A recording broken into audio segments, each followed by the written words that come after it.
Hello viewers, আসসালামু আলাইকুম। তো চলে আসলাম আজকে একটি ভিন্ন ধরনের ভিডিও নিয়ে। তো আজকে আমি রান্না করব গরুর গোশত। মজাদার গরুর গোশত রান্না আমি আপনাদের মাঝে শেয়ার করব। আপনারা চাইলে রেসিপিটি ফলো করতে পারেন। তো আমি ১ কেজির একটু কম গরুর গোশত নিয়েছি। তো গরুর গোশতটি আমি আজকে মাখিয়ে রান্না করব। সব মসলা দিয়ে বিভিন্ন ধরনের মসলা রয়েছে। আমি কি দিচ্ছি সব উপকরণগুলো বলছি। আমি পেঁয়াজ কুচি দিয়ে দিচ্ছি, পাশাপাশি ২ টা তেজপাতা দিয়েছি, দারুচিনি এবং সাদা এলাচ দিয়েছি। এখন আমি মসলা দিয়ে দিব। এইখানে আ মরিচ বাটা, শুকনো মরিচ বাটা দিয়ে দিচ্ছি ২ চামচ। পাশাপাশি আমি দিয়ে দিব রসুন বাটা। এখানে একটি বিষয় খেয়াল করবেন যে আদা বাটা এবং রসুন বাটা সমপরিমাণ দিতে হবে গরুর গোশে, তাহলে কিন্তু টেস্টটা অনেক বেশি বাড়বে।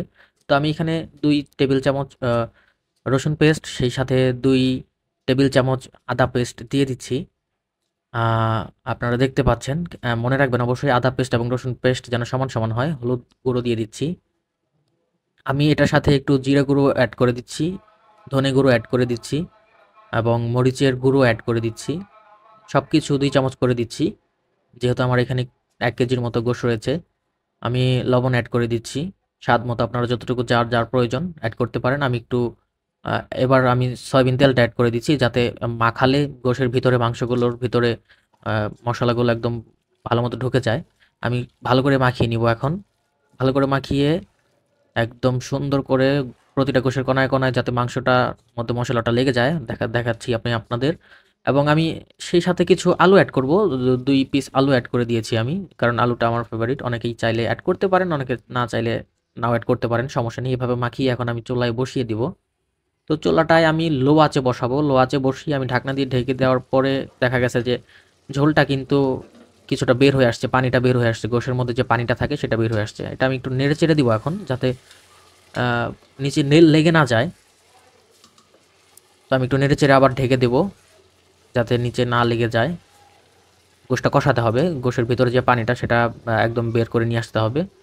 তাহলেই কিন্তু গোশটা ভালো করে সেদ্ধ হবে এবং কি গোশের প্রতিটা ভেতরে কিন্তু গোশের প্রতিটা কোষে কিন্তু আসলে মসলাটা ঢুকবে।